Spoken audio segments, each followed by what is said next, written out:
I'd like to welcome y'all to LK Sport Podcast. On this episode, we're going to do the end of the year NFL, man. We're going to go through the standings right quick. We're going to talk top 3 disappointment, top 3 surprises. We're going to give our Super Bowl predictions, scores, and who we think we're going to win and why. Before we go any further, I'm going to start on my left, your right. I got a special guest, Eddie Hall, Patriots fan, Boston Celtics fan, Bruins fan. What I'm missing, Red Sox fan. That's right. Don't forget them. Big golf guy. That's right. And I want to say I thank you and appreciate you for coming on. How you doing? I'm doing great. Thanks for having me. For sure. And everybody know this a-hole to my right. He's been with me from the beginning. G-Money, what's happening, baby? What's up? Good to be back. Here we go. Still 27 years. Dallas Cowboys. Another year short. Nobody's perfect. Next subject. So let's jump right into it. I'm going to go through these standings of the year of every record. And then at the end, we're going to give our top 3 disappointments and top 3 surprises. I'm going to go by each conference. AFC, I'm going to start at the bottom. Do we really want to start there? I think that's a good place to start. New England Patriots, 4-13. You got Chargers 5-12. Tennessee went 6-11 this year. Jets went 7-10. Denver Broncos 8-9. Raiders 8-9. Colts went 9-8. Jaguars went 9-8.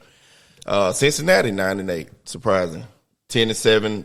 Pittsburgh 10-7. Texans 11-6. Dolphins. Browns, Chiefs, and Bills went 11-6. We all know Chiefs in the Super Bowl this Sunday. And we got Ravens at the top at 13-4. Starting on this side, guys, I know we're going to do top 3 and top 3 at the end. Out of that right there, what one team that stuck out to you like, whoa, they record this year? Like bad or good? Yeah. Either way. I mean, I have, on the bad side, I have Jacksonville as one of mine. Yeah. Not that 9-8 is a bad record. I mean, it was what they were last year, but they're just the expectations there were just sky high, especially in that division. And then they won the playoff game last year, and everybody thought they were going to take over that division. What about you, Eddie? I think the Jets had some high expectations, and I think really the first game kind of killed them. But I think they had all the right people in the right positions. They just couldn't execute. I mean, I feel like they should have had a better year than what they ended up having. Obviously, I'm a Patriots fan. Right. I wanted to see them do a lot better.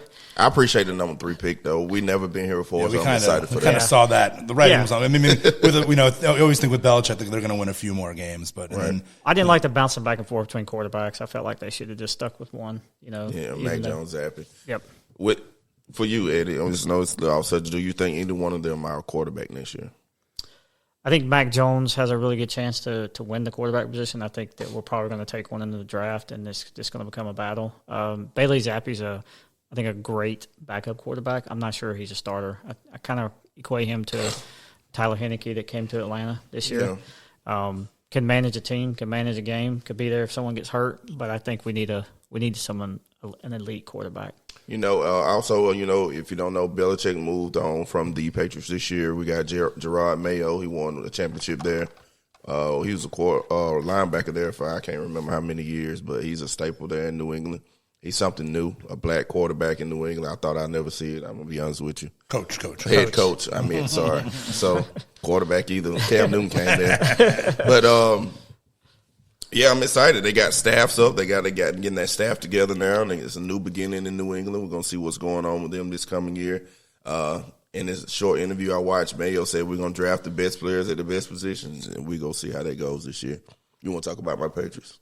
No. I mean, they were. He's got 2 against 1. We didn't expect them to be very good this year. I thought they would be better than that just because of Belichick and stuff. But they just, they talk about a team that has no weapons and offensively. I mean, they were still really. I mean, what they went through. What was it that the first team ever in NFL history to give up 10 or less points in 3 straight games and lose all 3 games? I mean, that's and I actually agree. I think Mac Jones can be a starting quarterback in the NFL if he has some weapons around him. Not like he's not going to be in the top half. But you don't like him? No. I mean, you need 32 quarterbacks. Alabama quarterbacks don't do well in the league. That's just facts. It's been proven over the years. So you can't. I mean, you can't just look. I can't do the college thing. I can't do that because there's always. I mean, Tua. See what happens. Yeah, I mean, he's still. I mean, to say, he's doing well. He's a starting quarterback in the NFL, and then you got Jalen Hurts. He went last year, couldn't quite make it. Then this year, I mean, he's he also. I know you got a lot to say about him, but we'll get to him. But I mean, I don't know, man. Just I think they said the same thing about Ohio State quarterbacks, and look what happened this year. Yeah. True. So we'll get to him too. I think he's a little bit of mobility. So let's go to the NFC. At the bottom there, we got Carolina Panthers 2-15. We got Cardinals 4-13, Commanders 4-13. We got the New York Giants, the Giants at 6-11. We got 3 teams at 7-10, Vikings, Bears, Falcons. We got 4 teams at 9-8, and Buccaneers, Green Bay, Seattle, Saints. 10-7, Rams, 11-6, Philadelphia, and 3 teams at 12-5, and 49ers, Cowboys, and the Lions. Okay. None of these surprised me, honestly. I think this division, well, live it with the Rams. I thought they'll take a step back with all those young guys on defense. But let's jump into it. Top 3 disappointments.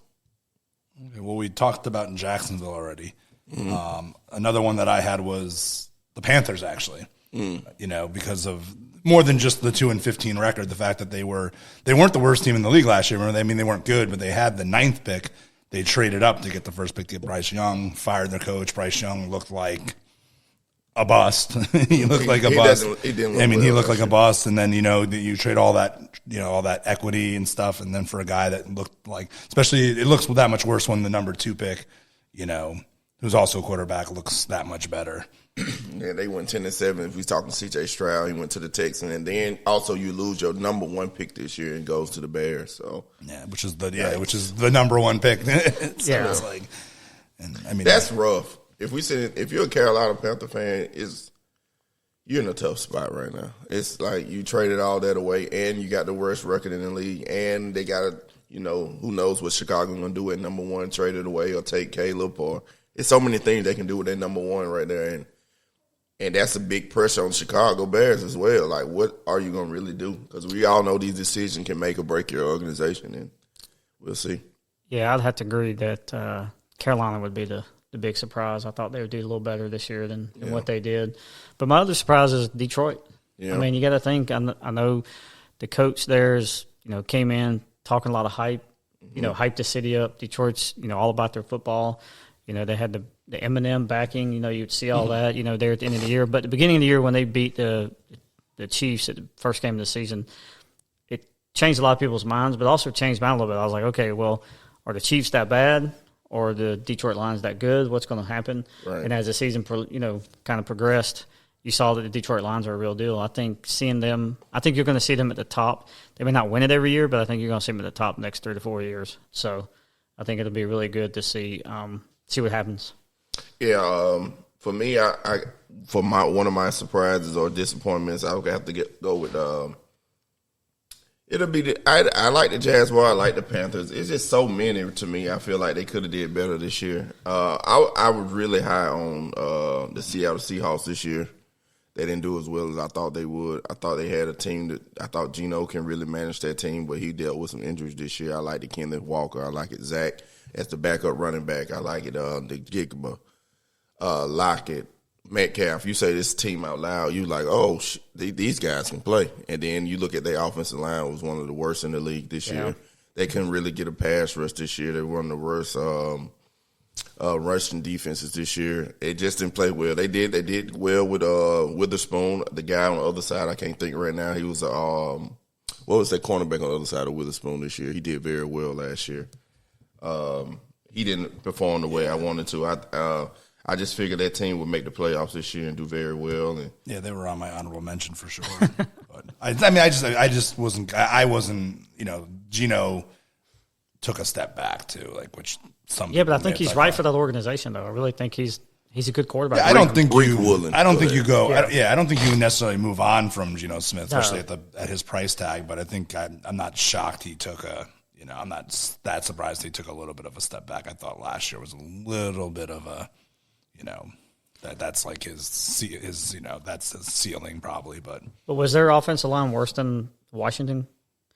No, Because, it's I very mean, close. I don't know if anybody was. I was about to say there was a lot of sacks given up by that Washington Washington offensive line. And they got the number 2 pick, correct, this year, right? Yeah, they do. I wonder what they're going to do. Do they really like Sam Howell, or are they going to stick with him? That's another conversation we can have, too. But it's so much going on. It's so much piecing together in Washington. They're still years away as well, and with the rest of those teams. So we'll see about that. And I'm going to step up, and my next surprise is the Green Bay Packers. They had a great season. Good surprise. Yes, good surprise. I agree with that. Surprise. So I'm very excited for what they can do up there in Lambeau now. Jordan Love showed that he can play. He showed some signs of Aaron Rodgers in him with the throwing off one foot and both jumping up throwing. So you can really see that he was watching Rodgers, and Rodgers was mentoring him. You can see it in they play. They're a very young team. That defense showed up on the playoffs. I think they could have got by right there on them 49ers, but that's another thing that we can talk about.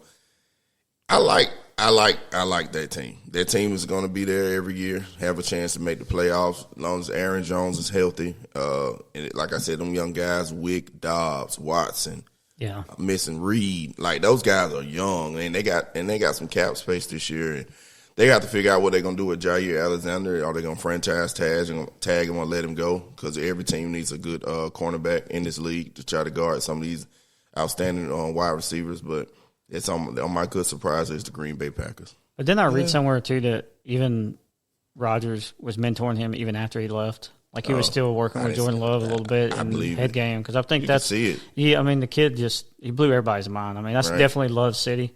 I mean, I heard that a few times, ran through the stadium there at the end. But I definitely believe that you're right. That's a good surprise. That was a really good surprise. Yeah, no, he played really well down. He played amazing down the road. I mean, again, I'm always the guy that wants to – I want to see it again. Yeah. I want to see it again because we've seen these guys – the NFL is full of history. NFL history is full of guys that have looked really good for, even more than a season and then kind of fell off. But yeah, I mean, he was amazing. I mean, he looked amazing this year. So I will say my biggest disappointment in that league is the Cowboys. Go ahead. I mean, I'm not messing with Greg here, but I mean, if you think about it, what they have on paper and the team they have on the field is that last game just did not look like a Cowboy game. Yeah. It just did not look like them from the season. I mean, basically. Yeah. I mean, is it pressure gets to them? Is it the Jerry Jones pressure that they have to win and they overthink it? I mean, there's a lot of speculation out there. Like they make it all the way there, then they can't perform. It was bad. It was bad. It was bad. I mean, there's nothing I can say. It was bad. I mean, and it's funny because this year, even like when we talked about, I mean, I know we've only known each other for a few years, but even if you go back to me, how I am like last year, I was like, they're going to lose to Tampa. Right. They're going to lose. Like I generally am one of those. I'm not one of those. This is our year Cowboy fan, but like this year, they fooled me this year too. I was breaking news. Well, you saw it. I mean, even before the season we were talking about, I was like, I liked them this year. Yeah, we both picked them to win the Super Bowl. Like, I'm never like that with them, and that's why Pedro likes to give me crap, being like, you're one of them. I'm like, I'm not one of those fans, but and then even the way it just looked different this year, and then I mean, they just especially defensively laid a major egg in that freaking. That's why as far as I'm concerned, buy Felicia to Dan Quinn for sure. Like I'm gonna stop you right here. You love Dan Quinn 17 games out the year. It was bad, and we can't. That's how it be sometimes. Not 17, like 12 games a year. I like him, but he doesn't adjust. I mean, Falcon fans know about the Super Bowl. He doesn't make adjustments. True. Cowboys did disappoint me this year. On paper, I think Trayvon Diggs hurt y'all. That injury, then what is his name? Van Esch. What's the middle line? Van Der Esch. The neck injury.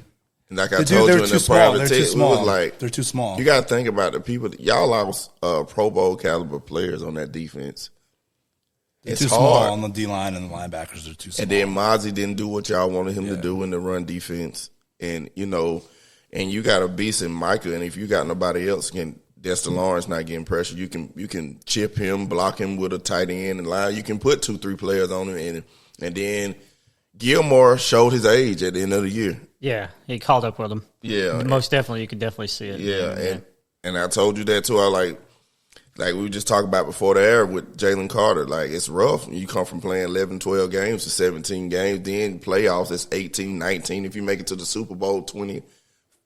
Oh my God, 20 games of getting hit by grown men. That's rough, bro. And you got to literally think about it. And we y'all a little older than me, and I'm 37. And I fucking around and nub my toe or slip and fall. I wake up sore 2-3 days. You know what I'm saying? Like, whoa, like what is going on? Like, and I just imagine what those young guys and the 30-year-olds go through, and oh my God, it's brutal. Those guys can't walk for a couple. They can't walk for a couple of days. Those guys sometimes they can't get out of bed for 2 days after games. Yeah, it's. But the biggest disappointment is you take that offense they had, take CeeDee Lamb the year he had, even the year Dax had, and they don't have a chance to show it even more in the playoffs, and just what they put up in that game, it was just it was horrible. I mean, there's no other way to put it. I mean, the Cowboys were definitely a favorite. It was disappointing. I mean, there's no. I mean, you win the division. I mean, obviously the regular season was a success. Obviously, they win the division. And I'm gonna start. And we're gonna say all this, and you know what? Y'all gonna win double digits games again next year. Oh yeah, more than likely. even with Dax, and nobody's gonna care unless they unless they make a run in the playoffs. Right. So they just need to make sure they pick the right defense coordinator this time. Have y'all picked one yet? And I mean, it looks like Mike Zimmer is the favorite right now. I don't know how I'd like to see Vrabel. I want Vrabel. I think Vrabel. Oh, that'd be perfect. I want Vrabel, and then if they choke again, then make him the head coach. But one thing with Tennessee, which can be somebody's disappointment on mine a little bit, Titans always play defense. They just could never score enough points. You got Willis. I think he's a good coach. Plus, he wore that. I think Vrabel's very good. I think he's the leader of men. I think he's a really good coach. I mean, you got a good point. What's Derrick Henry going to do this year? I mean, is he going to stay in Tennessee, or is he going to end up at Cowboys? No, he's going. I think he's going. You're not. Tennessee is the real rebuilding isn't going to pay unless he takes like a major discount. I think Hopkins gets out of there. I think Hopkins find a way to get up out of there, and he gets him another team. I think you got to move on with Will Levis there. He's the franchise, I think, for a while. They got Derrick Henry tied to the Cowboys this offseason. You got that Tennessee team's going. They trying to draft for the next couple of years, and we'll see. And then shout out to TK McClinton. I saw that writing on the wall. Yeah, shout out to TK McClinton, man, hometown kid. He's a defensive lineman there. His first year with last year with the Tennessee. So hopefully, with the rebuilding, he gets some playing time. He won a chip with LSU a few years back. He played at Eastern Kentucky. Got drafted by the undrafted last year. Shout out to you, TK, man. Soberton, Soapbox. Shout out to y'all, man. But yeah, who's another one of yours? Good or bad? It don't matter. Give it to me. Let's go with the good with the Texans. Texans, great. On the good side. On the good side. I mean, nobody saw that. I mean, it's funny. Remember when we talked way back before the season, we talked about that division. I said that I thought, and I'm just trying not to take credit, I never thought they'd be 9-8 and be in the playoffs, but I talked about them being a little bit of a surprise if they got good quarterback play from C.J. Stroud, just partly because I thought everybody in that division. You shorted them a win. Did I? 10-7. Oh, they went 10-7. That's right. That's my bad. Yeah.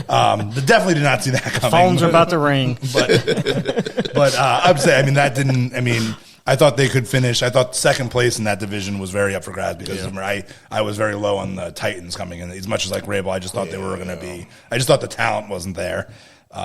Stroud had one of the great rookie seasons of all time, especially for a team's defense that was like mediocre and a team that couldn't really run the ball. Right. For a rookie to come in and win, lead them to win 10 games like that was. And he didn't do it with his legs. Really that's impressive. what I really was so impressed about him. He did not turn into a running quarterback. I mean, in college, that's what he did that a lot in college, but when he got in the NFL, he learned to throw the ball. He learned to check downs. He learned to use running backs. I mean, there was definitely a difference in what he did in college versus what he's done in his first year in the NFL, in my opinion.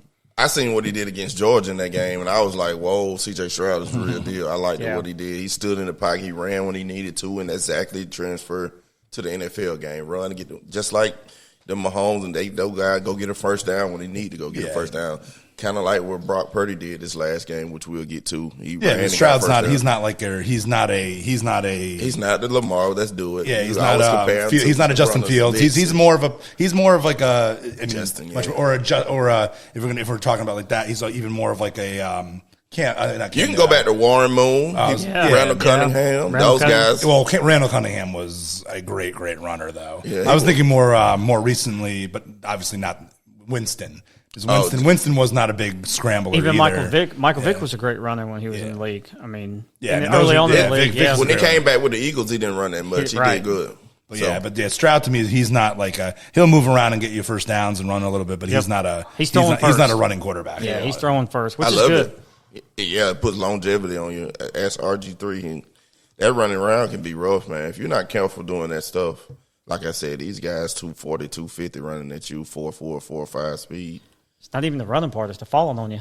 Yeah, that too. I mean, you just get in the pocket and it crunches in on you, and you get one of those 300-pound guys just rolling over on your leg. Yeah, unless you're just a freak of nature, like Right. like Josh Allen, who just runs people over and stuff, and just doesn't. Like, I will say that's one of my biggest disappointments this year. Josh is Buffalo and what they didn't do. I mean, high expectations. We can talk about it. I got some things to say about Buffalo. He knows. It's so much I want to say about Buffalo. Go ahead, though. I mean, you got to think about it. They got great wide receiver. They got a great quarterback. The big thing for me was that they lost to the Patriots in that first game, which obviously we're going to root for that. True. But they should have never lost to the Patriots. They're a better team. Von Miller couldn't play the whole year. I think that hurt them on the defensive side. I just think that, Josh tried to do it too much with his legs. I think that he needed to do a little bit differently there when it come down to the end of the season because he tried too much, tried too hard. All right, I'm finna lay it on. Yeah, no, I mean, go ahead, let's do it. I thought they kind of, they made that nice run. It looked like their season was over, and they made that nice run to get in. Yeah, they win 5 out of the last 6 games, something like that. Yeah, something like that. And then to That get was in there, incredible. But they, I think they lost to Mahomes. They lost to Mahomes. I mean, you can't really. I know. I'm never going to fault a team. It's like losing to the Patriots 9 years ago. Like, it's just what happens. You just lose. All right. If you're a Buffalo Bills fan, listen to this. It's hard. If I'm a Buffalo Bills fan, I'm discouraged right now. We've seen this story 4 or 5 years now. Yep. You went 13-3 a couple years back. You always get to these. You're the Cowboys of the AFC. You get these high expectations every year. We hype, and you get disappointed. Some of these guys, I don't see how you come back. If I'm Diggs, you went from running the route tree to running literally Diggs all game. If you see what Diggs did the past few games, he ran short route, mesh routes, cross routes, 5 yards deep. And I was wondering, I'm sitting there thinking, like, what's going on? Maybe he's hurt, maybe. And I still, it never came out what's going on with him. If you're a running back in this league, you don't want to play for Josh Allen. You're not going to get the rushing touchdown for the most part. You get down to the paint. Just like with Hurt, we can lay it on thick with him. Why would any running back want to go play for the Eagles? You're not going to get any. I know it ain't all about stats, winning games, but let's be real. You want to score touchdowns if you're a running back in the league. Good point. And you want that ball in the red zone. You want to prove that you can get it done. So, Bills fans, long as Josh Allen doing what he's doing, it's not a recipe for success. He got to learn C.J. Stroudish, run when you need to.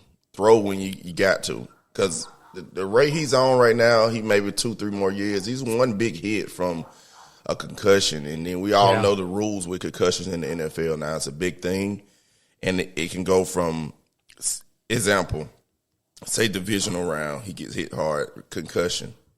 They rule him out for the AFC Championship. What you gonna do? Yeah, I don't know. I mean, that's a good point. I get where you're going with it, but I guess I disagree. I just think Josh Allen. That's who Josh Allen is, and that's true. You take the good and you just take the good and bad with him. Like that's just how he. He wasn't. Because I thought they did a better job this year. They ran the ball more with the running backs. They didn't get Cook is a heck of a running back. I mean, they didn't get the touchdowns. They didn't get the touchdowns. The running backs, because they like to do those sneaks and run Josh down to the goal line because he's so good at that. But I think that's when he's at his best, when he's doing a little bit of everything. Josh Allen. That's just like it gets him to the game, and he just. I just think he need to find a correct balance. Like maybe trying to figure that out. And I thought they did a better job of that the second half of the year. But again, I mean, you're in the conference with Patrick Mahomes. You know what I mean? How many people did Brady keep from getting the Super Bowl? I mean, like how long it took Peyton Manning to. Peyton Manning, I think people forget this sometimes when they rank on some of these other quarterbacks. Peyton Manning won the Super Bowl in his 9th season, not until his 9th season. Drew Brees in the NFC, although he had different obstacles. I mean, he played in San Diego for a little bit, but Drew Brees also won a Super Bowl in his 9th season. And you were talking about two of like the all-time, two top 5 to 10 quarterbacks. So, I mean, Peyton Manning is a top 5 quarterback, obviously. But using your language, your thought process there about Diggs, I mean, think about Gabe Davis. Yeah. Probably the most unutilized wide receiver out there in the AFC. He's very unselfish. Right, but I'm just saying he's a good wide. Yeah. He's not going to be in Buffalo next year. He's going to go. That's a lot of guys I don't think are going to be in Buffalo. Like, you've seen this story before. Yep. Like, why would I sign back with y'all? You got Ed Oliver. You got Micah Hyde, all these guys, like Poyer. Like, why do I come back and play this story again? Like, what makes me want to come back and play for Sean McDermott and go through this again? That's my whole thing. Like, why, what is your pitch to play in Buffalo next year? Oh, we got Josh Allen. Oh, we seen what Josh Allen does. That's essentially what it is. Yeah. And my Buffalo Bills fans out there, friends, they only want to see them beat the Patriots. That's the only thing they want to see. Well, you need to win. I know. We got 6. Come on, man. You're going to be a wild. But go ahead. I'm sorry. It's just hard. I don't get it. It's tough. I think it's tough being a Buffalo Bills fan right now because the talent that Josh Allen brings to the table. I mean, he is definitely an elite quarterback. He is top 5 quarterback in the NFL right now. Mm-hmm. The problem is that I think he does put too much on it. He tries to be Superman. You know, he tries to make some heroic runs, but you're, talking about concussion protocols and stuff. There's going to come a time when Sean McDermott's going to have to sit him down and be like, we just can't have you get hurt.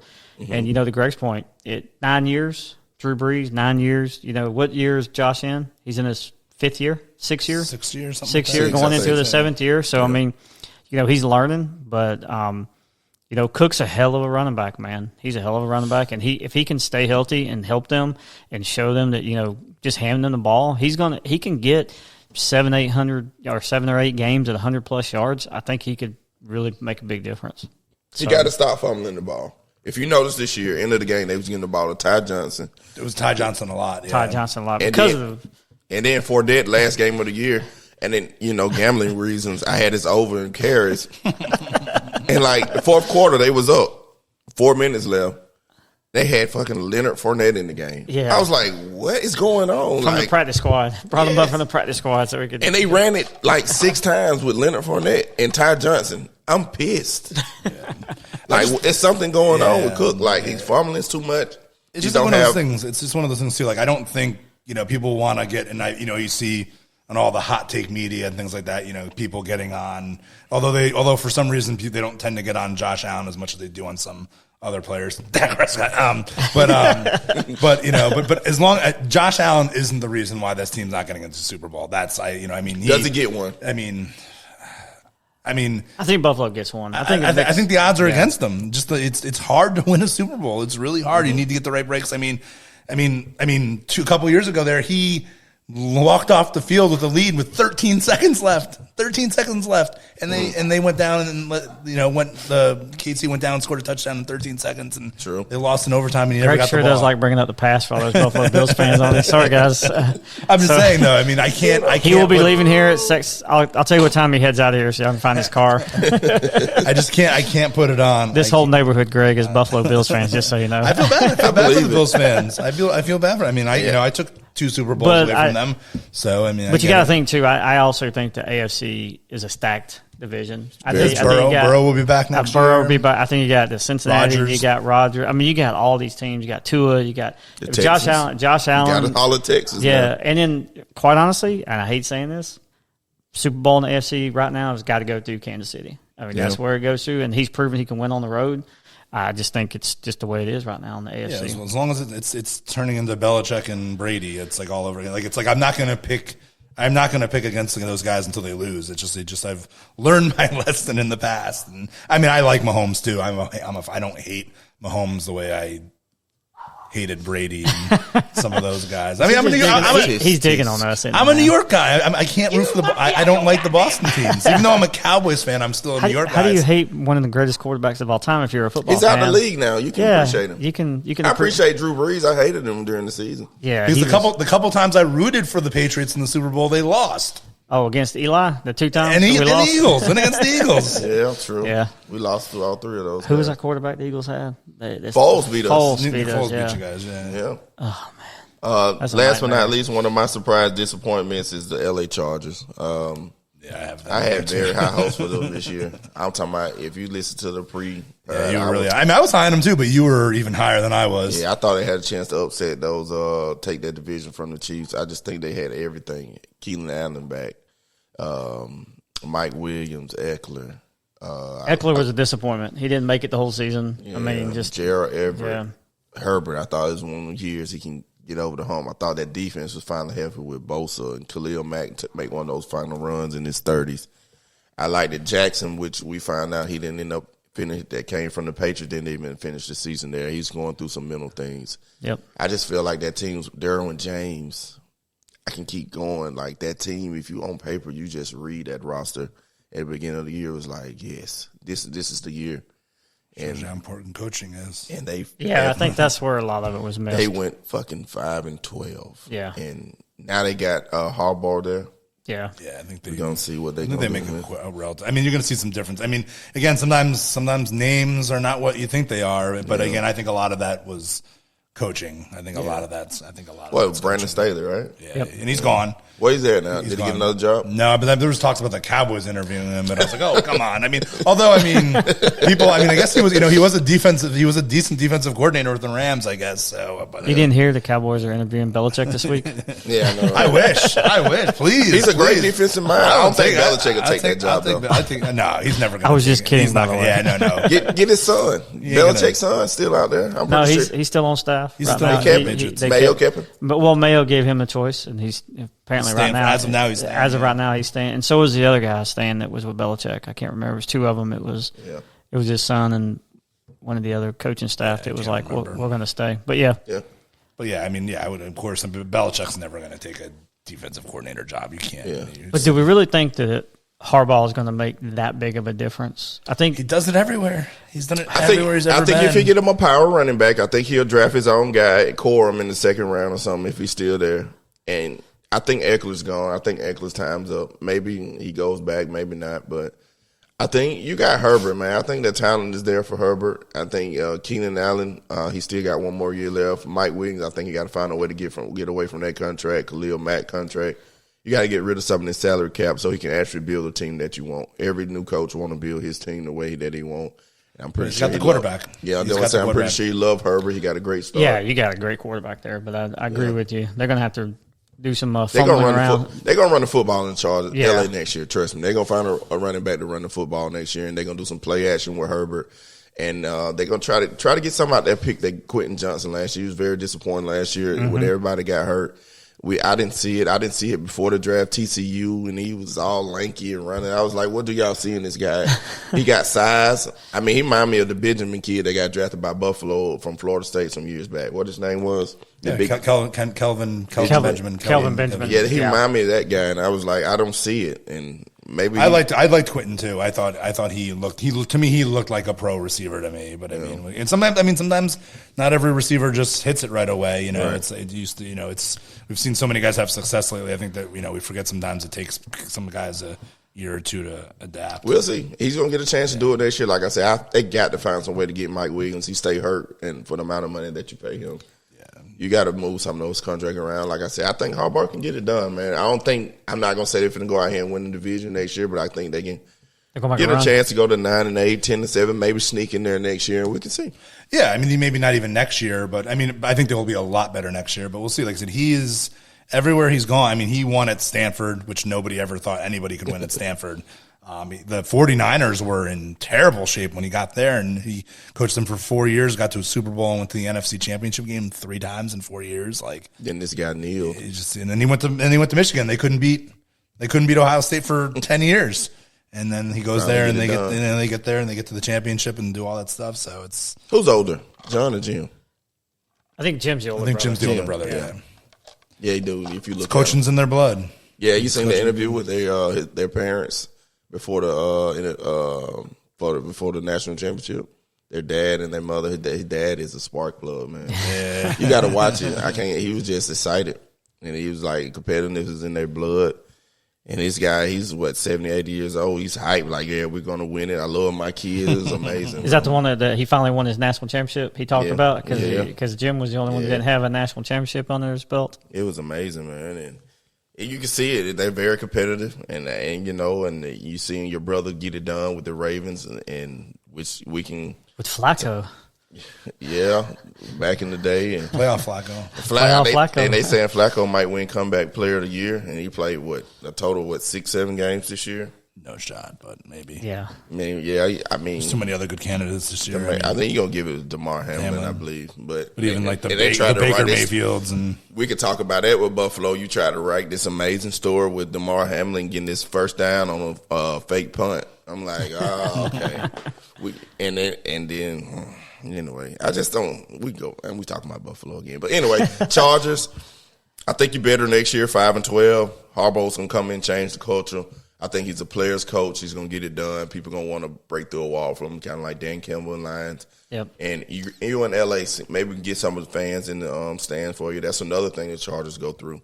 They don't have their own fans no more. If you go to, they say any game they go to in LA, it's never. That's an LA thing. That's an LA thing in general, but it's even worse with the Chargers because they had at least the Rams had been there before and they got a Super Bowl. But even you go to a Rams, even you see you watch the Rams play there too, and it's like there's a big, like they play the Rams play the Niners, there's going to be it's like 50-50. They play the Cowboys, it's going to be like 50-50. It's just they just don't. It's the just Cowboys. Who's that? Oh, the Dallas Cowboys. The city's just it's just the way LA is. It's just the way LA is. They just don't care. Even the Dodgers. Look at the Dodgers. I mean, the Dodgers are people. I don't even want to talk about it. People show up in the third team they got this year. Oh my God! If they don't win, they'll win, choke like they always do. I'm saying it right here. Biggest busting in Major League Baseball this year. The Dodgers. They don't win the division. They don't make the playoffs. That's bold. That's very, very Standing right here. Let me put something. I'm going to lock it in. Lock very, very bold. Lock it in. I'm making the prediction now. Dodgers overrated. They don't make the playoffs this year. That team's going to win 100 games. There's no alcohol. It's sweet tea, not Long Island. They'll make the playoffs and then they'll lose to like the Braves or something like that, like they always do. I sure hope so. But yeah, no. But I mean I'm going to Vegas in a couple weeks. we can't. But we also can't talk about disappointments without talking about the Sheagles, the cry, Eagles cry. Go ahead. Cry. I give you a chance to really pop it. Go ahead. I want to hear this. I was right.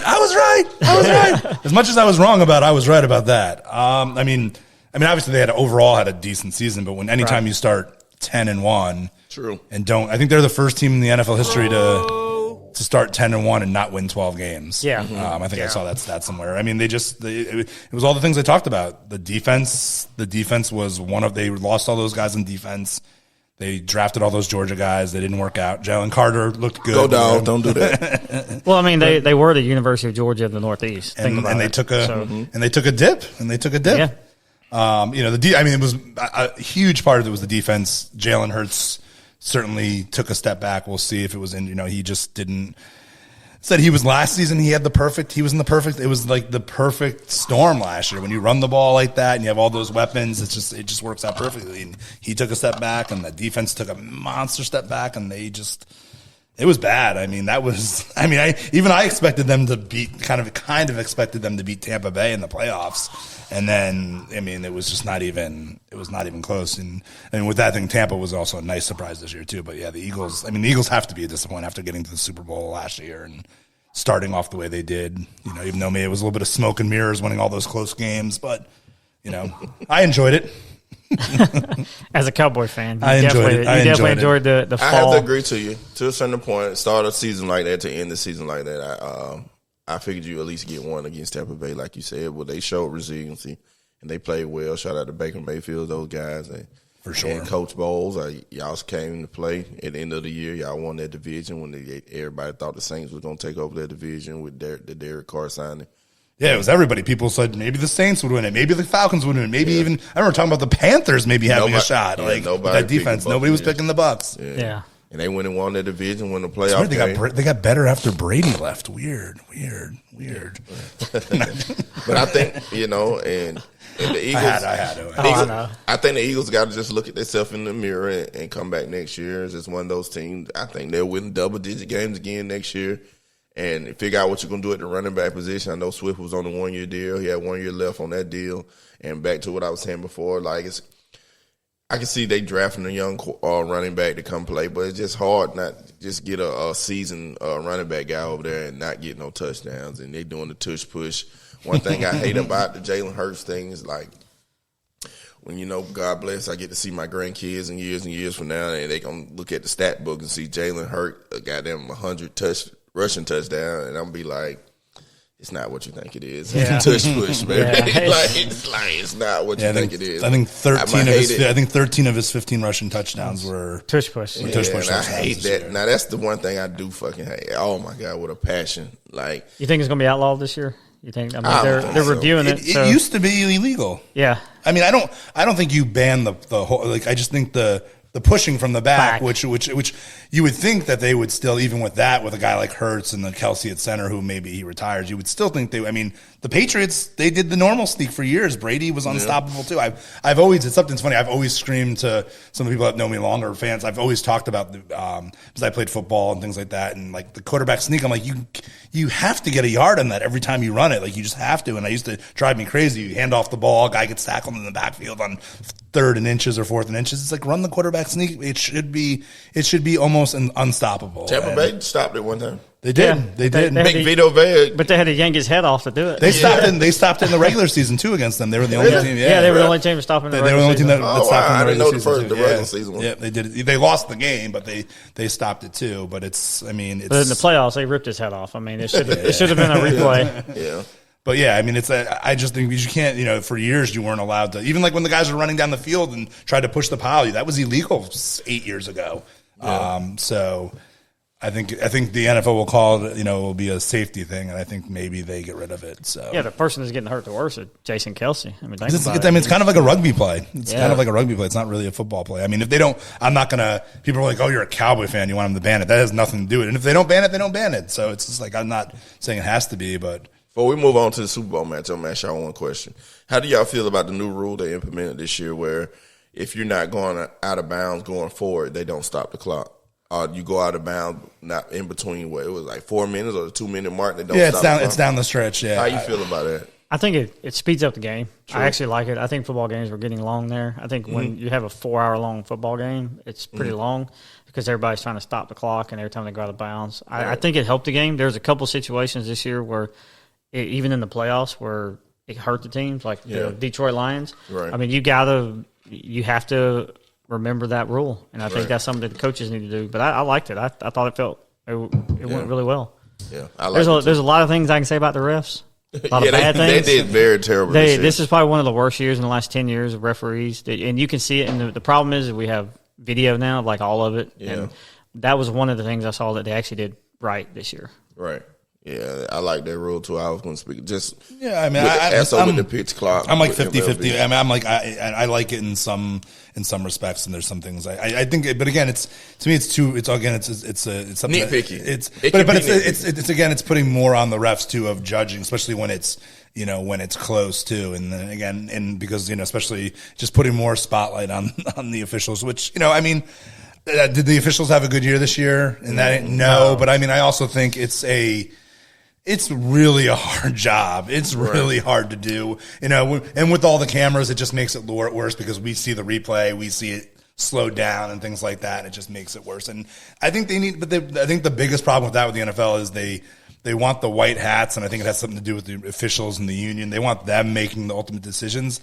There's a world. It takes 20. They have somebody up in the booth that sees something, and then they're like buzzed down. They're like, no, pick up that, whatever, which they do like a little bit, but they don't do it because they can literally do it for everything. There was that, remember there was that one game I can't remember what game it was where the guy got the penalty for taking his helmet off because like the player ripped and comes to find out the player ripped his helmet off, and then the guy gets a penalty. Like that's something that you could see in 5 seconds. That was 49ers. I want to know. I can't remember who it is, but it was it's something that you don't even need to review the plays. There just needs to, there's somebody another official that's up in the booth that's watching all this and says, no, pick it up. You know what I mean? And they're starting to do that a little bit, but they can do it a little bit more because I mean, some of these, especially these 15-yard penalties, the roughing the passers and those things like that. Some of those those are game changing. The roughing the Brady's calls and stuff that they those are game changing plays. Do we really keep getting the dicks? I mean, you gotta let it go. That's where they came from.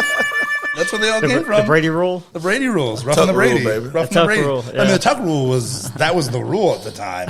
It was a dumb rule, but it was the rule at the time. So. I think it was what's the name that coined the Dan Patrick roughing the Brady? I can't remember who it was. Let's do it, guys. All right. Super Bowl matchup. We got 49ers versus Chiefs going down February 11th. In Las Vegas. We got 49ers 2-point favorite. They're the home team technically by the books. Who you got? I will say, and probably have to explain this, but I'm going with the 49ers. I think you have basically the four-headed monster, which is Mahomes. You have Travis Kelce. You have, Chris Jones on the other side of the ball. And then you have Andy Reid. That's your four-headed monster on the Kansas City Chiefs side. But then if you do the math, you have like a six-headed monster on the 49ers side. Kyle Shanahan, CMC, Akua. Is that how you say his name? Akua, that new Ayuka. Yeah. I've been saying it wrong And then you forever. have Deebo Samuel, and then you have Brock Purdy. I I won't put Brock then you got Purdy. Sorry. He's the 10th best player on the team. yeah, Shout out to Cam. but I'm just saying, yeah, whatever, man. Come on, give the guys due. I mean, I just think if you do the math, I think everybody talks about the Falcon debacle in Atlanta. I think Kyle Shanahan learned a lot from that debacle. I think he's not going to do the same things over and over again. I think he's going to put a plan together against the Kansas City Chiefs. Now, I will say this: that 5 or 6 headed monster is going to have to play against those 4-headed monsters, and they're going to have to win. But I do think that 49ers pull it out, and I do think that Brock Purdy plays a big part of that. I think he's going to show it. He beat Brady his first game out. Wait for Greg to say something. He didn't say anything, but I think he's. I think Mr. Irrelevant becomes relevant on February the 11th. I think he's gonna show the world. I really do. I think that's. And it's not that I don't like the Chiefs either. I think Mahomes is a great quarterback. I think Travis Kelce is a great tight end. I think he's going to be one of the greatest of all times. I think Andy Reid is probably up there with Belichick when it comes to coaching. So they have a lot of good stuff. But I just think that 49ers have too many weapons. Yeah, I mean, everything when you look at when you look at it that way, when you look at the stats and everything like that, It's mathematically right. It's mathematically right. I mean, it's the Niners. I mean, although I think people, some people are not giving the Chiefs defense the credit that they deserve because they were so good this year. Really, in a lot of ways, carried the team most of the regular season. You sure Taylor Swift didn't carry the team? Maybe. Come on, maybe $33 million extra dollars for the Wow, team. that's crazy. Yeah, she brought in a lot of money for sure. But it's just like That's fucking rooting interest aside, who I'm rooting for the Chiefs because I want the 49ers drought to stay longer than the Cowboys because the Niners are our biggest non-division rival. But I learned my lesson with your guys' team. I just don't pick against Mahomes and Andy Reid, and until they prove me wrong, I'm going to keep picking the Chiefs. Like I just can't. I just February 11th, 2024, you'll be proven wrong. Patrick, we need Patrick Mahomes to keep winning so he can get that GOAT status and take it away from that guy that played in that wicked retarded city. You must be out of your goddamn mind. I got so many I want to play for you. Do it. Bullshit. I like it. I think Chiefs 24-21. Hold on, I got to get my pick. I'm going 49ers. Oh. And it's kind of what you said. We're going to start with the Chiefs. The lack of scoring for the Chiefs is going to hurt them this game. I think that they're not going to be able to put up enough points. They showed struggles, as in the last game with the Ravens, that they had, 17 points and then score in the second half. You showed signs of that. You couldn't, get it in the end zone. You're going to try to run the ball with Pacheco. I think it's the best run defense they're going to see this year, other than the Bears, which had an outstanding running defense this year. I think Fred Warner is going to be a perfect matchup for Pacheco. I think you're going to have a rough time with that guy. I think they match up everywhere across the board. I think Kelce, they're going to bracket him pretty well. Even Warner or Greenlaw going to try to guard him in the middle. Yep. They're going to pain his ass if he go across that middle and he doesn't get his head on the swivel. I think those are big backs that they don't mind going at it. On the outside, kind of scare me just a little bit. I'm not a big Tre'Davious Ward fan for the 49ers, and I think they had a great safety in Mustafa that they lost in the middle of the year. Maybe it hurts them. Like I always, on your side, Greg, I always give Kansas City a chance, but I'm taking the 49ers here. You got Sammy Ayuk, CMC, Kittle, Purdy, and it's just a lot of talent on that team. and it's going to be hard to stop all of those guys. And I think they can some way block Chris Jones this game. I don't see any other. You got what is his name? Kafaklis. What's the other? Something like that. Yeah, yes. something like that. We won't butcher it too bad.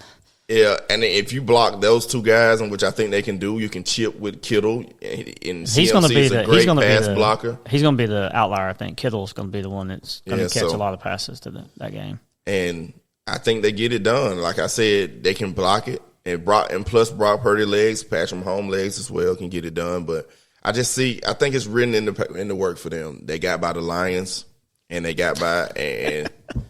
I just think it's in the pay. I just think it's Kyle Shanahan. Yeah, I always liked him as a coach back with Atlanta. He's always been an outstanding coach. If you think about it, he always just got it done, just never give it over the hump. Yep. And I think it's finally won a game where he was losing, which they never. Yeah, they haven't done that. Yep. I just think I just see it, man. I just think it's their year. I'm not going to be surprised if the Niners, especially coming back from that game with the Lions. It's kind of one of those things. Like maybe it's rolling destiny for them. For you to come back from what it was down 24-7. 24-7. Yeah, the biggest comeback in NFC. I didn't say now in the world. We know what that one is in the Super Bowl, but best comeback ever that we watch all the time on NFL Network. If anybody want to tune in. We could give a shout out to the Bills because the Bills still have the biggest playoff comeback ever. So there's a shout out for the Bills fans. But I mean, the Super Bowl one was pretty 49ers win. You said what you said. You had 24-21. Something like that, yeah. I'm going. Do Kansas City really score 21 points though? 24 points. 24 points, yeah. No. I'm going 30-20, San Francisco. 30 points. That would be the Chiefs have not given up 30 points all year. I'm gonna blow your mind here. I'm gonna do 35-17. That is a blow your mind. Because I think the 49ers are gonna show up. And like I said, nothing against the Chiefs. Like I don't dislike them at all. I think the Chiefs are a great football team, but I think they're gonna run into their match. Are there a lot of Chiefs fans in Las Vegas though? I mean, I think they're everywhere. I think they travel well. I think they travel well. The Chiefs have always been. They've always been like a fan base even prior to, I give them a lot more credit than some other I've even been to teams Arrowhead. that are represented I've even been to now. Arrowhead Stadium. I went to Arrowhead and watched the Falcons play when when Missouri came into the SEC that year. I can't remember the year it was, but we went up and watched Missouri, Georgia play on Saturday and then turned around and watched the Falcons and the Chiefs play on Sunday. How was it? It was cold? It was first near the beginning of the season, so it wasn't too cold. But I will say this: that it was Arrowhead is loud. Yeah. It's always been one of the toughest places to be. Even when they were not as even before Patrick Mahomes, it was always a really tough place game. Tough place to play. It gets really loud. And then a couple of years ago, we went to Vegas, and that stadium in Vegas, I think, is going to be loud. I think there's going to be a lot of 49er fans there being on the West Coast. Yeah, Santa Clara is going to be easy travel over to Las Vegas. I think the Super Bowl usually. I think it'll be a good balance. I think it'll be mixed. That's a good question. How do they? What's the word I want to look for? So how you know it's a Chiefs fan, 49er fan? You don't. They just dominate, or they put a certain amount of tickets out there for the California area, and then they put another certain amount of tickets out there for the Kansas City. And the rest goes to the general. Yeah, I think season ticket holders and stuff get an option, and then they keep so many for the teams. But I mean, it's you just never know. Generally, it's who's bidding, who wants to pay the most. But I will bet you probably 15% of the crowd is not a fan of either one. Probably, they're just there. Maybe I don't even know if it's that high, but I would say 15% of the fan base in that game on the 11th is only there to Vegas because they're there to gamble, right? Get some pot because it's legal, or they're there to watch football and they don't care if it's a Chiefs or they probably had their tickets. It's a thing going to the Super Bowl. It's going to a Super Bowl thing. The Super Bowl's an event more than anything now. I mean, even the Super Bowl parties and things. I mean, everybody watches the Super Bowl. Will be tuning. People watch for the commercials and the halftime show. That's what half it is. So it's like the game is almost like, and I've actually heard I know some people that have been to the Super Bowl and they said the game actually is kind of really annoying because you're there because there's like a commercial every 5 minutes and it's like, all right, break, and you're there and at least when you're home you can get up and you can go to the bathroom, you can go whatever, but like. And I'm gonna tell you, this year's Super Bowl, I'm watching the halftime show because Usher from Atlanta. Oh yeah, we got to shout out Usher. You got to shout out to him from Usher, ATL representing us there. I mean, but then honestly, for all those Kansas City Chiefs fans, Taylor Swift's going to be there too in the stands. Yeah. You know, she's going to be in the box somewhere. For all the Swifties. The Swifties are going to. I mean, you know, whether you like it or dislike it, she has brought a lot more fan base to football. And who cares? You know, they're there. They enjoy football, and let them enjoy it. I'd love to be in Vegas this week. It's gonna be a lot of fun out there. And I was just gonna say it'll be an awesome time to just. Vegas is awesome for the Super Bowl when the Super Bowl's not in Vegas. Do you remember all those years they would never let football in Nevada? Yeah, because it was the gambling state, and they thought it would just ruin it. Any sports, it would ruin it. And now look at us. We're talking about 2 years after they opened the stadium, they got the Super Bowl. It's just very exciting for the sport. I think the revenue that the NFL about to bring in is going to be tremendous. So I got a question for both of you. Okay.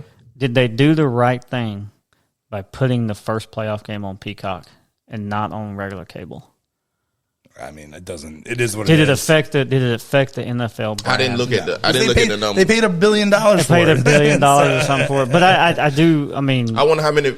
Charles Barkley went off on him. You know, I mean, he went off on Peacock big time, and I don't know how that affected his branding. But I have to agree with him, man. I mean, you had to pay that $5.99 or pay to get on Peacock to watch that one game. Why do it that way? You have to pay the largest sporting event in the world. Peacock looked at it as a way to gain. I don't know how many subscribers, 30 or 40, whatever, 100,000. There's that too, million. But I mean, you pay for. I mean, there's so many arguments both ways. I know, like obviously the older you are, the more you got to look at somewhere else. You got to watch the game. I mean, I get Peacock free. Through my internet. Shout out to Greg. I mean, Greg, what's your password and login? I know, right? Just do it. I get it through my internet. My internet, because of the internet I have, they give me Peacock for free. But it's like, I mean, you pay for cable. And the only reason I bring that up to you and ask you is that, are we headed that way with like these playoff games? I can see Amazon doing some shit like that next year. Pull more stuff off regular cables. I don't have to have regular cable anymore. I mean, the Fire Stick is taking over. I don't understand why people don't have a Fire Stick at this point. YouTube TV, Hulu TV, all of them. But that's all things you're paying for. Like I wouldn't. I have YouTube TV. I wouldn't if I didn't watch sports. I wouldn't have it. You know what I mean? Like, and so to me, it's like. It is what it is. I mean, you pay like I saw some people. I was in some groups and saw some people arguing about this. Is like if you want it, you're paying for cable too when it's on that. You're paying for that too. So if you look at it, you pay $5 for one game. Like, is it really the end of the world? I mean, if they recoup the money, that's what I really want. Yeah, I mean, I'm pretty sure they probably did. I'm pretty sure they did. Just having the NFL. I mean, it's all part of NBC anyways. Yeah. So, and I'm sure they're doing their. I don't want to dilute. I'm going to change the conversation. No, go ahead. I thought it was pretty neat because, I mean, you just never know. I mean, but I will say this is that I hope that Buffalo gets the Super Bowl soon with that new stadium because it's an outdoor stadium. No way. That time of year. I would love to see a championship, Super Bowl championship in a stadium that's in the wintertime in February in the Northeast. The New York, they didn't need the New York thing, and they said no. That was like that was too much because they don't want weather to be a factor in the Super Bowl. I just think that's football though, man. I like it. Buffalo is that's too rough. That's too rough in February. Would y'all wouldn't shovel snow for $20 an hour or whatever it was? It was $20 an hour to shovel snow. 15 or some shit. No. You wouldn't have went out there? I shoveled snow my entire life. Like I don't need to be shoveling snow anymore. Mr. Connecticut there. That's right. Like I shoveled. That's the Super Bowl shouldn't be played like that. I mean, that's just my opinion, but. I wouldn't mind a snowball. I think it'd be very exciting. Snow is but even again, snow in 30 degrees is different than snow in 5 degrees or negative. Negative 15 degrees. Even like how it was in Kansas City, but it's. I mean, like I said, I wouldn't hate it necessarily, but I just think I like the way they have it at a neutral site. So, Greg, do you think that affects to what teams make it? So, give an example. Like you have two teams that are playing in the Super Bowl right now. You got the Kansas City Chiefs, who are an outdoor team, who are great, obviously. 49ers, who are an outdoor team. They don't have it enclosed. Look at the teams that have won the Super Bowl that have been indoor teams over the years or even made it to the Super Bowl and who haven't won it. Mm-hmm. Do you think it makes a difference, like the type of team you are, the type of game you play? You're talking about running the ball. A team like Buffalo needs to run the ball because they are throwing the ball in 20-degree weather and 20-mile-an-hour winds. And do you think it affects that? I mean, because – maybe Mahomes is as good as he is because he does play outdoors. No, I mean, it definitely can affect. I think if you're if you're a cold weather team and then you're playing outside against a warm weather team. Even the Niners play outside, but they're a warm weather team. I mean, San Francisco gets a little bit colder than it does like in LA and stuff, but they're essentially a warm weather team too. Yeah. So it definitely can make it different. And I think that's one of the reasons why they want the Super Bowl played like that, because they don't want that to be the reason. I think Mahomes is good anywhere, but I mean, they didn't hurt the Patriots very often, and they were, that's what I'm saying. I think teams are built certain ways, and I think I'm with Laramie here. I think I would love to see a Snow Bowl, just one. Snow Bowl would be fun. I really do think it would be fun, Greg. Sorry. No, I mean that's the one the Cowboys are playing. It's playing in the elements. I mean, I don't know. I don't know if it's because they'll bring Tony Romo back. Yeah, I don't know if it's because it's because I played football in the position I played, but I like the elements to be. Even though I'm from the Northeast and stuff like that, I don't want it raining. I don't want it snowing. I want it dry and cool. I don't even need it to be hot. Interrupt, John. All right, let's do 10 questions. Time to play the game. Over under. Brock Purdy 245 passing yards. Over. Over under. Patrick Mahomes 262 passing yards. Under. I'm gonna say under also. We're doing Laramie's parlay for. I was about to say he's doing his parlay card right now. Yeah, he's doing it. He's got his prize picks already picked up, since we can do those in Georgia now. Over under 67.5 rushing yards. Over. Yeah, over. I think he's going to hit the century mark. McCaffrey 90 rushing yards. Over Under. Receiving Travis Kelce 70 yards. I think it's going to be over. Yeah. Have you seen his last 10 playoff games? It's sick. It's insane. Yeah. It's insane. Kittle. They got Kittle pretty low. They got so many weapons there. I'm not shocked. 46.5 receiving yards. It's a good number. I think you take Kittle over there. Yeah. I do. Push? No. I think he might even get that in one play, just because they're going to be concentrating on Ayuk and. I'm thinking of the Kansas City. I would go over. I go over. Ayuk is at 62.5. No, I'd say under for him. They're going to blanket him, and they're going to. I guess it depends who Snead and those guys are covering. I'll go under as well with him. Rashid Rice 67.5. He's been getting a lot of targets though. Say under. Yeah, I'm gonna flip and go over on that one, because I think you're right. He's getting a lot of targets.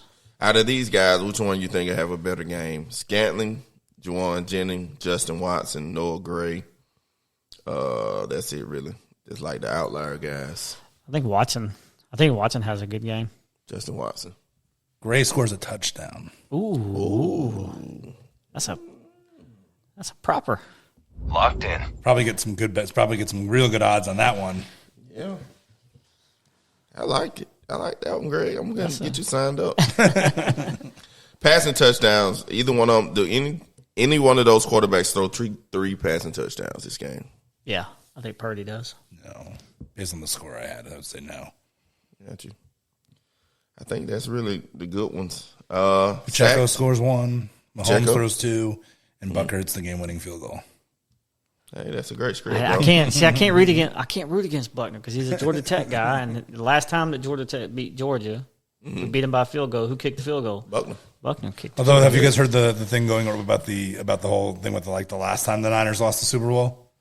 No, I haven't heard it, Tim. Yeah. It's the whole the Niners lost the Super Bowl in February of 2020, and a month later the world shut down. So people were like, the Niners got to win, and I was like, that would be the only reason why I would root for the Niners. I think. We heard it here. Greg's rooting for the Niners. I heard that. That's what I heard in my head. That's what I heard in my headset. And Greg is rooting for the Niners. Do any quarterback throw an interception this game? Yes. Is it a defensive touchdown in this game? No. Or special teams? Either one. No. Pretty clean game. Too good of a team. Both of them are too good to let that happen. I think that's all the pretty good ones there, guys. Y'all did well. Y'all was quick too. Field goals win it. I'm not saying. I mean, not necessarily he wins. He kicks a field goal to win the game at the end, but that's because I picked 24-21, right? So that's. Do we have a 50-yard plus field goal? This game? Yeah, I think so. So. Buckner definitely. Moody's been a little bit inconsistent, but they both have good legs. Yeah. So I think it's indoors. So 50 is like 50-yard field goal is like a 40-yard field goal. And 10 years ago. And they're in Vegas, so it's the air out there is thinner, so they can definitely kick it. That's I didn't think about that one. Thank you, Eddie. I need to write that one down. It's indoor too. It's just indoor, it's perfect conditions. Yeah. It's perfect conditions to kick there. That's why I love playing golf out there. I hit 300-yard drives. You know, one thing I never got into it. I played the Top Golf actually yesterday, and it was fun. It was windy. I was actually learning how to open up and hit that thing, but I'm not ready. Golf will make you contemplate a lot. It's amazing, because you can do so many things good and be good at every sport and do all this stuff. And you get out there and try to hit a golf ball. Man, it's terrible. That shit is hard as hell. How long you been golfing now? So I picked up golf when I was a kid with my dad, but really playing at the high level I've been playing now probably since I was 21, 22. So I'm 47. So going on 25 years. Mm-hmm. But I put a lot of practice in too. I play a lot of golf. I'm the reason I win tournaments. Hey, he popping his shit, y'all hear? He said that's why he put it in. I love it. Nobody else is gonna brag on me, so I got to brag on myself, right? Hey, man. He said y'all want to come back. He's willing to play. So, I ain't never heard you talk about golf. I've played golf sporadic in spurts for. I'm 43, so 20 years here and there. I took golf in college. I took it as a gym class in college, and I worked at a country club in college too. They had golf in gym. Yeah, we had to take a few gym graduates. I coached in college, man. Yeah, so but I was from a poor country town. We didn't hear shit about no fucking. But I worked at a country club, and we were allowed to play. The club was closed on Mondays, so we were allowed to play on free on Mondays. So I got a little bit, but I played badminton. It's so hard. It's so hard. You played baseball. Yeah, we played the normal 3. Yeah. I love the badminton though. I was good at badminton. But the college classes there was different. It wasn't we played. It was there was a golf class, there was a basketball class, there was different, and that's all you did. So it seems fun. I ain't gonna lie. Golf is it's very competitive though. I heard it's an expensive sport too as well. It's very expensive. Yeah. It's very. Just don't tell my wife frustrating. It's frustrating too. She hear this shit. If you're decent, I feel like if you're decent at golf, it's fun. But when you're first learning or when you're not good at golf, if you're competitive at the beginning, it's gonna be one of those things. You're gonna invest a bunch of time in. Yeah, it just takes one golf shot. I think hook somebody because I play a lot of golf with a lot of people who are very high handicappers, and they get out there and it's like I don't know, I couldn't do it, but they're having so much fun. They're enjoying themselves. They go out there and they hit that one drive that's 280 down the middle, and they make that one putt for par. And I play with a lot of guys, and they're high handicappers and low handicappers, and some of the most fun I've seen people play are the high handicappers who just get out there and enjoy it. I use that 7-iron all over the course. Yeah, there you go. And I'm weird too. I'm I know Eddie, you've never played with me, you don't know me, and I'm going to say this, and most golfers look at me like I'm crazy, which is so weird. For somebody that doesn't play a lot of golf, I'm actually pretty good. Not pretty good. I'm decent at putting. No, but I can't. Don't switch it up. Say you're pretty good. I'm not going to say I'm good because I'm not good. But for somebody that doesn't play golf, because people always say putting is the hardest thing, and for me it's the reverse. I can't hit the shit out of a driver or some of the clubs, but I get on the course and I putt pretty well for somebody that doesn't play golf. Well, they say that because you don't hit your driver but 12 to 13 times. You hit your woods less than that. You hit your irons probably the most, but then putting is where you score all the points. That's where you get the lower rounds.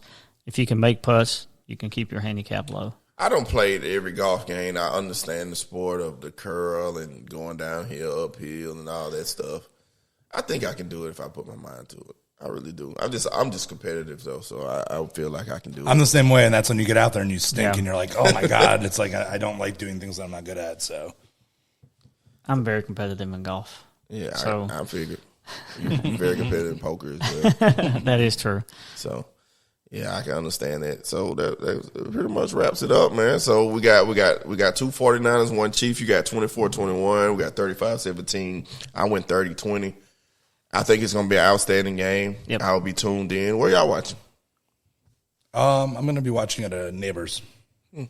I think it's undecided, but I think we're going to be at a neighbor somewhere close by so we can watch it. Yeah, I got a couple people. I'll probably go kick it and drink me some booze and eat me some hot wings, the usual. Probably do some wings myself, and I'm not a drinker, so it'll be sweet tea. I'll drink one for you. There you go. I won't be drinking on the Super Bowl. I drink two. So that's 3-0. Especially on a Sunday. That's the thing, too. Super Bowl Saturday. Super Bowl Saturday. It'll never be. Maybe. Or when they expand the schedule, if we have a Snow Bowl, they might have to have it the day before. That's right. That's right. Go. Snow Bowl the day before. But people, I think one of the reasons people talk about when they move it. There you go, Monday night. When the NFL adds another game in the coming years because they're so worried about player safety, and they add another game. You think that's a real thing? Let's talk about it. You think they're gonna do it? That's the next thing. I think it's more money. That's a lot of. And then it extends the season longer too, which would then mean Super Bowls. Well, 2 buys. They're getting 2 buys. 2 buys. Something like that. Yeah, so I think I have to agree with Greg here, but I think there's a missing component to what you're saying. I think they're going to extend the season, and then we're going to have a team overseas. I think they're going to do both at the same thing. I think because the 2 buys, because if you play in Germany or you play overseas, you're going to get you're going to get that second buy after that week to give you some recovery time to get back to the States or vice versa. But I do agree. They're going to extend it and do that. And then they do that. It sets it up for the Super Bowl to be the Sunday before President's Day, which then most people have off the next day. Not everybody, but a lot of people do. But to me, because they have the extra week also, there's no reason for the Super Bowl not to be on Saturday. If you look at it, you got now college going to the 12-team playoff. Now that championship game is going to be the week before the Super Bowl. Oh, that's awesome. Could possibly. Yeah, if they play it out like they said it's going to play it out, you're going to have a national championship game for college, which everybody's going to watch, no matter if they complain about it or not. Mm-hmm. And then either a week or 2 weeks later, you're going to have the Super Bowl. That's sweet. I think it'd be perfect if they can somehow get it together where you can have it a week before the Super Bowl, because nobody watches the Pro Bowl. Like right now, we're recording on a Sunday, and neither one of us mentioned a damn Pro Bowl. It's a flag football game now. I actually overall like what they've done with it, because you couldn't play the game anymore. The game was silly. So not that I'm into the flag football, but I like some of the challenges and the and it's not like baseball where you have like the All-Star where you can the winner of the All-Star gets the home field advantage for like the the World Series and stuff. It's Pro Bowl to me is just a gimmick. It's just because nobody wants to get hurt in the Pro Bowl. It's just, you can't. It's not like it's why even. I mean, baseball, even though baseball is, even on my list of the sports, it's, not at the top, but the baseball All-Star game is the best one, because aside from the guys, guys only pitching like an inning or whatever, it's the closest thing. I mean, the NBA All-Star games, there's no defense played. Right. Like, it's just it's like 198 to 192 or whatever. Well, how does hockey All-Star game go? Same thing, but again, the score, even in hockey, the games are... They're higher scoring. They had theirs yesterday, actually, but it wasn't as high. But they do different things. They have yesterday they had 4 teams. Right. They had They had 4 captains. They picked their teams and they played 2 smaller games. They played, and then the 2 winners played each other. And just remember, the Bruins are the best team in hockey right now. Are they really? I don't know much. He teaches me as we talk. They're one of the best teams. They're one of the best teams. I mean, the Rangers are better, but I mean. We were the best team last year, and we lost to Miami. Shout out to the Atlanta Thrashers. That's the only thing I know. Atlanta Thrashers? They're no longer here. I know. I'm just being the butt. They're actually having the tug of war today. I wanted to see the tug of war today, at the NFL Pro Bowl. I thought that would be a cool event, the tug of war. Oh, man. It was the first year. I think it's, again, it's not, I don't need to watch any of it, but I like kind of what they've done, because it's just guys, they were golfing the other day instead of playing dodgeball. Where are they? In Orlando or something? They're in Orlando, yeah. Because the Pro Bowl, at least at the football game. Yeah, I'm not watching it. Who cares? I feel like All-Star game. I don't know, man. I remember coming up watching the Pro Bowl with the Ed Reeves and those guys. It got fun sometime though. But they were hitting back then, when we were younger. They were playing like kind of. It was never. It's never been good. So you should think it should just be a show. Like, okay, you made the Pro Bowl this year, and just keep it moving and have skill challenges. Yeah, although I don't need to watch it, I think what they're doing is fine. Even the flag football game is fine. The flag, it's getting them practice for the Olympics in a few years. Yeah, that's true. Because people all assume America's gonna go and win that, which they still probably should, but. Flag football is it's somebody that played football, and then when I stopped playing football in college, a bunch of the guys, we played flag football one year. It was a bunch of guys that stopped playing football for whatever reasons. We got smoked. We didn't get smoked, but there were non-football people that were like better at flag football because it's a much different. Flag football is growing in the state too, in the high schools. I mean, and the kids are getting into flag football. It's just different than tackle football. We got a little time left. I told them that we would do the top 5 picks. We'll go through the draft picks right quick. Give me 1 second. Let me pull up the correct order. I don't want to mess this up.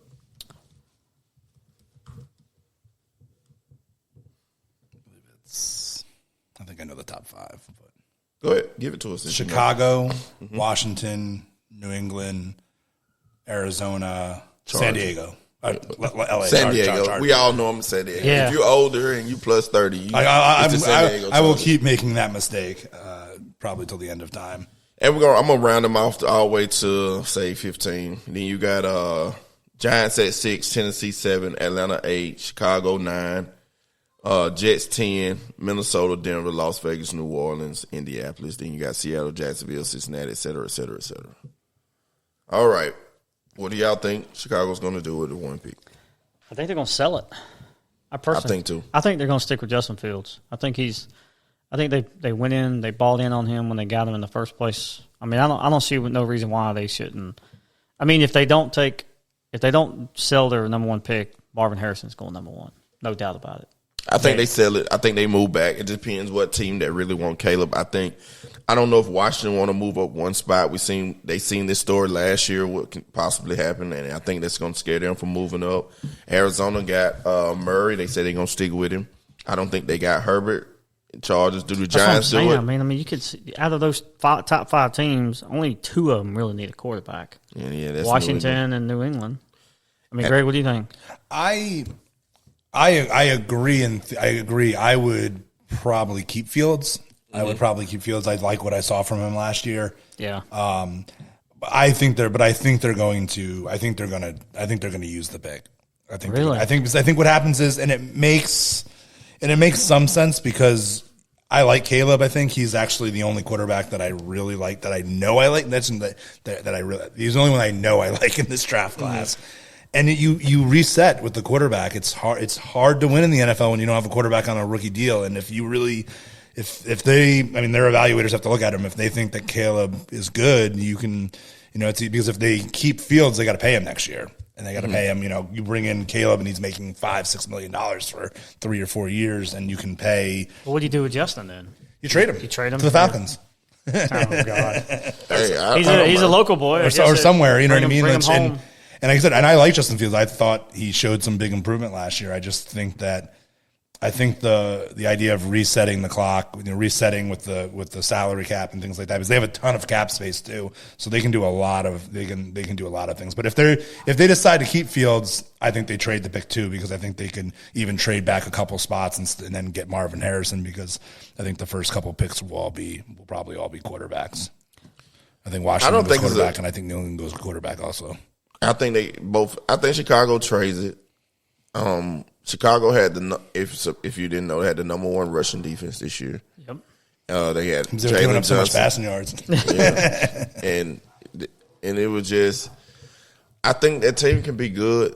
Like I said, they in the division with Green Bay, with Jordan Love. Those guys, they're gonna be good again. Minnesota, they kept Kirk Cousins this year, no matter where they've been, and both of their top players got hurt. Him and the wide receiver, I can't think, Jefferson now. Jefferson did. Who's that 4th team? I can't think in that division. You got Bears, Green Bay, Minnesota, Detroit. Oh yeah. So that division is packed.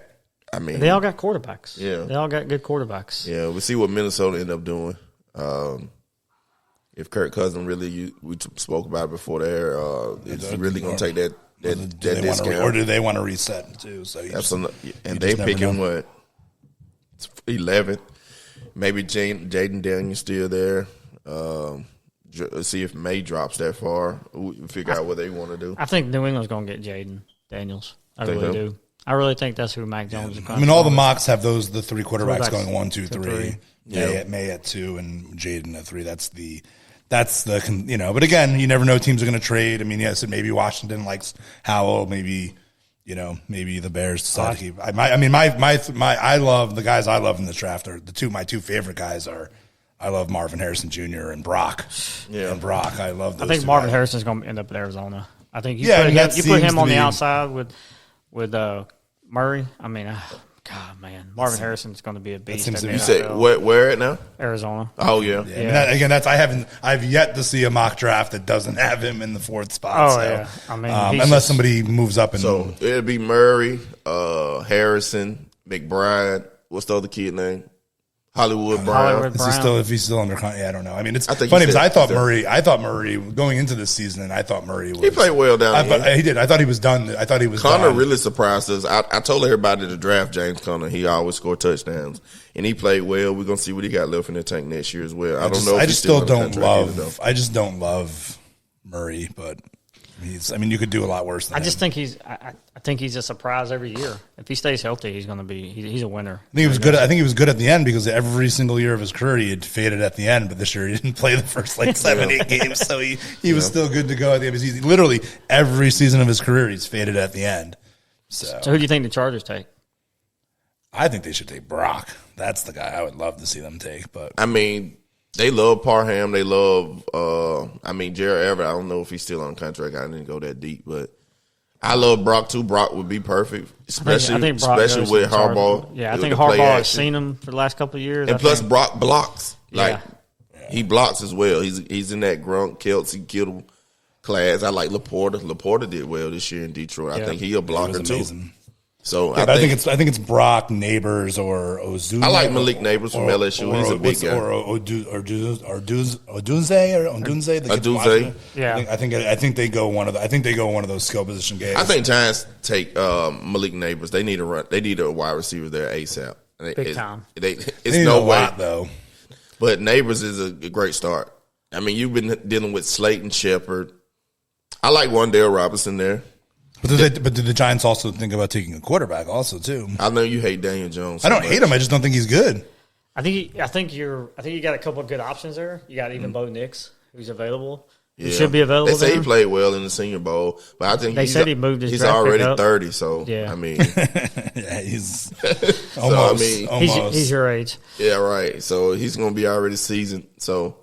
I mean, I don't hate how old is Penix? Penix is older. Penix, yeah, he's been around too.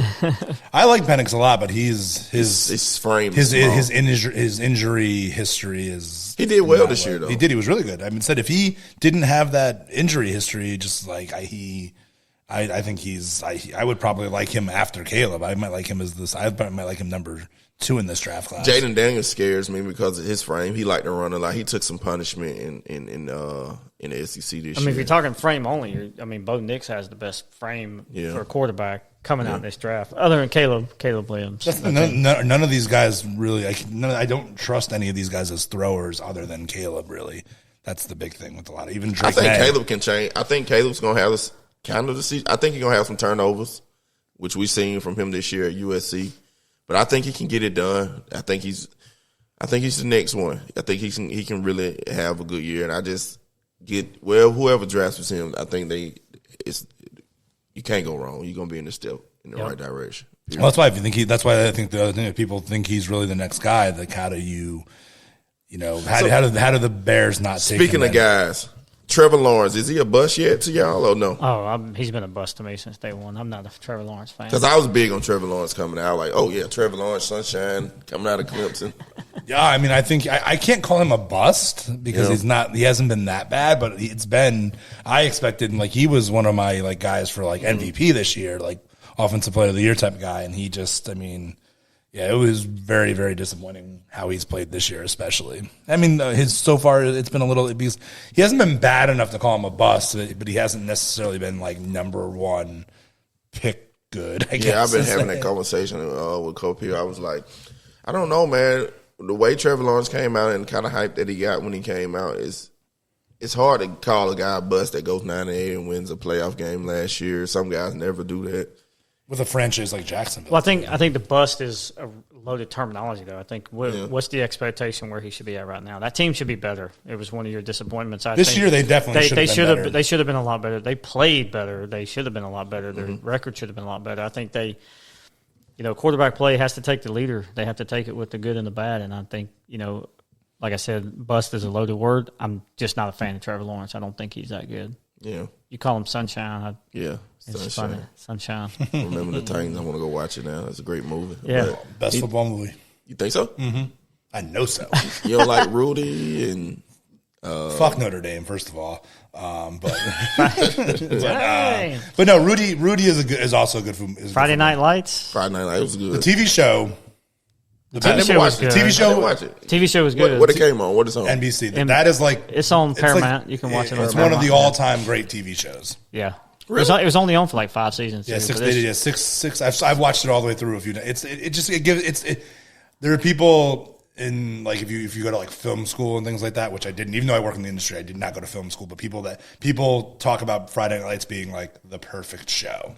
That was in Texas, right? Yeah. Texas football, high school football. Yeah, it's based off the book and the movie, book but and movie. it's a different. The book is the best. The TV show and the book are awesome. The movie's more about. Greg, the book. I can see you cross-legged reading a book.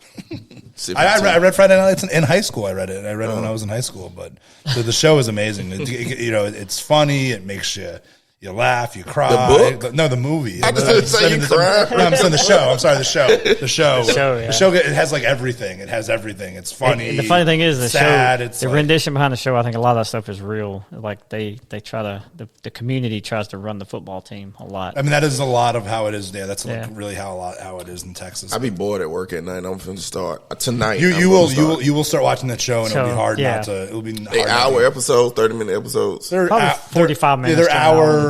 hour cable, so they're So 40 minutes, 45, 50 minutes, or whatever. yeah. But yeah, it's really good. It's some actor, Michael B. Jordan is in there eventually Yeah. and stuff like guys. People So what years was this? early 2000s. Yeah, early 2000 for 6-7 seasons. But Any Given Sunday is good too. I mean, you talking about movies. Beamer. Willie Beam. See, the thing about football that I don't like the football scenes in Any Given Sunday. I don't like the way they shot the football scenes in that movie. I would be pressed not to give my boy Marius Mills shout out from Georgia. He's from my city, Cochran, Georgia. He's projected number 23 tackle from Georgia. Hey man, I'm so proud of this kid, man. I'm excited. One of So the you're a first dog? Huh? You say you're a dog man? I said I am a Go Dogs man for sure. Go Dogs. But from him being from my city where I'm from, seeing him, knowing his parents. His siblings, everything, man. I'm so proud of you, man. I wish you the best. I know you're gonna go to a great team, and they're gonna be excited to have you. And I'm ecstatic for you. I'm ecstatic, bro. I swear, wherever you go, I don't care where it is. I'm gonna try to find a jersey with your name on it. And shout out to TK McClendon, like I said before. And it's different when you know some of these guys and know some of their family situations and things of that nature, and their background, and just to see them making it and hopefully become millionaires and all that stuff and change their family trajectory. It's amazing. It's amazing. I really do. Yep. But other than that, what one guy that y'all looking excited to get drafted this year? Period. Just any guy that was in college football this year. Be like boom, because I'm excited about Kool-Aid. Even though he played for the Elf and Roll Tide, I think Kool-Aid McKinstry going. It's a great name. He's going to change the football team. I think that guy is great. I really do. I think he's going to be there with the Branch kid that went to Detroit. He was from Alabama last year. Kool-Aid McKinstry is going to be a hell of a football player for an NFL franchise. So I'm a little guy, so I like little guys coming out of the draft. But I'm not a UGA fan, but I'm a Georgia Tech guy. But I watched a lot of them. I'm a big fan of Conklin. I think watching him in the senior game and just watching what he's done with UGA and how they utilized him, man, makes me think of I call him Armadillo. Makes me think of Wes Welker. I mean, just all those guys.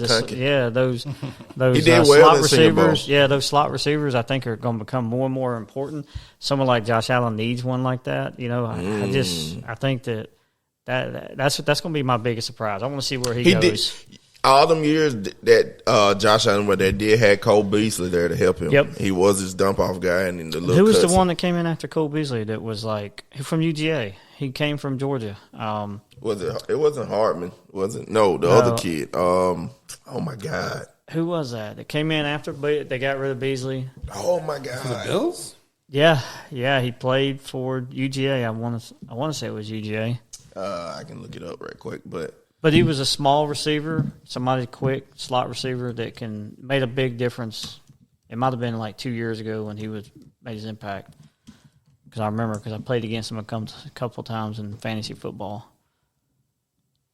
They got wow. They peeled up Bill Stars. They put Larry McConkey up here. That's crazy. But Isaiah McKenzie. McKenzie, that's right. There you go. He was a Georgia kid. Yeah. He was the second. He was good for like a second, but yeah, he was. Yeah, no, I mean.